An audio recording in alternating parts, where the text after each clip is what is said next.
afternoon. Hope everybody's doing well.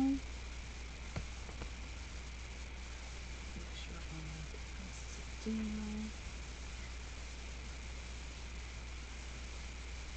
I can still make the noise. So good afternoon. I hope everybody's doing well today. My name is Jewel Martin. I am the owner and the instructor with Jumpstart with Jewel LLC. We offer tutoring and educational services for adolescents and adults, specialize in assisting individuals that have special needs, whether it be ADHD, autism, dyslexia. Hello there, how are you? I think that's Stephanie. How you doing, Sister Stephanie? It's good to see you. So I was here on Saturday. I did a live, and I was talking about adding fractions with unlike denominators. I was sharing how with some of the students that I tutor, one of the most challenging topics for them are fractions. Fractions get them a little flustered, get them a little confused. And so we did that on Saturday. I did adding with fractions with unlike denominators. And today I'm going to be showing you how to subtract fractions with unlike denominators. And it's not that difficult. You just have to know a few things. You do have to know about your multiplication tables. I've talked about that before, how important it is to know your multiplication facts. Back in the day we called it timetable, but now it's multiplication facts. But you need to know them in order to do fractions and so many other things. So I encourage you, whether you're watching this live on the replay, to share this out. If you have children, if you have friends or family that have children, or even adults that are studying, that are going back to school, that are taking their GED, that are taking entrance exams, that are feeling intimidated about math, I encourage you to share this out, okay? So we're going to just do one fraction, just like we did on Saturday. This one is going to be subtracting with unlike denominators, and I'm going to show you how to do it here. So let me get my little pencil icon going. Okay. Here we go. So the fraction that we're going to do is 5/7. Hello there, how are you? I can't see who that is, but hello. You won't show me your name. 5/7 minus 2/3. And so when you're doing fractions, you have to know, in order to add or subtract fractions, the denominators need to be the same. You cannot add or subtract a fraction if the denominators are not the same. And of course, the denominators are the numbers on the bottom, the 7 and the 3. The numerators are the numbers on the top, the 5 and the 2. So this 7 and this 3, of course, they're different numbers. We cannot do anything with this. We have to make them the same. So one of the ways to make your fractions the same, you have to think about factors and multiples. Click this off.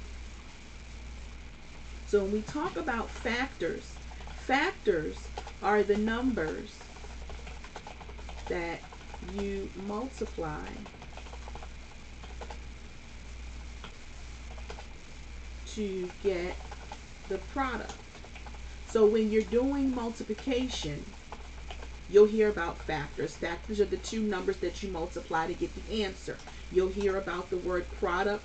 Product is another word for answer when you're talking about multiplication, okay? So you're going to have to know the factors, the numbers that you put together. You're also going to have to know about the multiples. The multiples are basically the answer. Let me turn that bold off and that underline off. The multiples are the product. That's the answer when you're doing multiplication. So that's the product or the answer. Hey, Nikki, how you doing? Of the problem. of the factors being multiplied. When you're doing your fractions, in order to get the same denominator, you have to find, oh, I misspelled multiply. You have to find the LCD. You may have heard of that before. That's the lowest common denominator or the least common denominator, either one.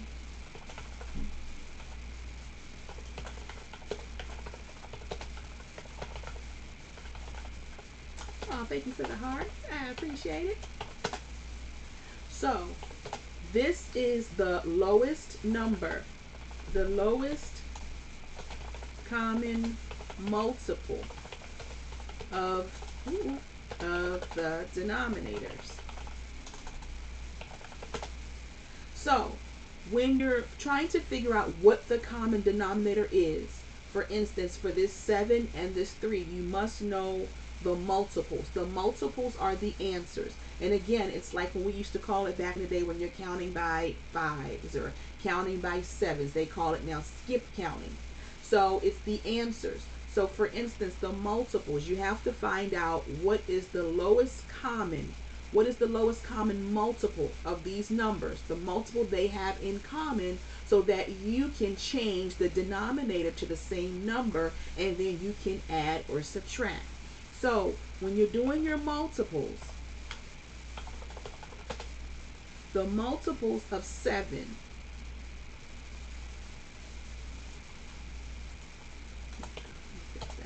so the multiples of 7, so think about when you're multiplying 7. 7 times 1 is 7. 7 times 2 is 14. 7 times 3 is 21. 7 times 4 is 28. This is why I say again, you must know your multiplication facts.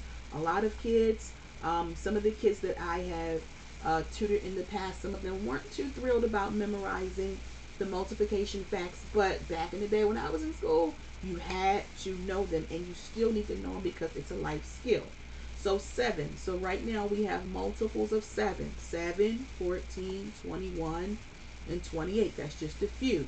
So then you think about the number 3, since that's the other number in our denominator. What are the multiples of 3? So 3 times 1 is 3. 3 times 2 is 6. And you keep going until you find a common number. 3 times 3 is 9. 3 times 4 is 12. Keep going. 3 times 5 is 15. 3 times 6 is 18. And then 3 times 7 is 21. Now, if you know your multiplication facts, you may not have to list these multiples. These are only to help people that are still learning or who are new to doing fractions. So now that you look at it, now we see that we have a number in common. We have found the lowest common denominator. It's the 21. 21 is a multiple of 7, and 21 is also a multiple of 3. Hello there on Facebook. How are you? So now what you have to do, you have to change the denominators on both of these fractions. So what I usually do to help my students, let me scroll down just a little bit. I usually write this fraction over. I try to do it step by step to make it easier so that it makes more sense. Sorry, it's kind of crooked, but I'm kind of on a lean here. Okay.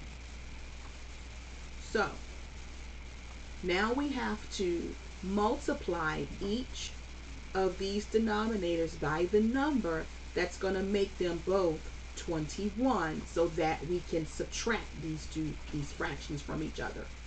So with fractions, whatever you do to the denominator, you must do to the numerator. Or you might hear people say whatever you to the top, you to the bottom. So for instance, we've got a 7 here. I need to convert that to a 21. And the only way to do that is to multiply. So you think about your factors. 7 times what number equals 21? 7 times 3, right? So I just put a little multiplication, little x there, times 3.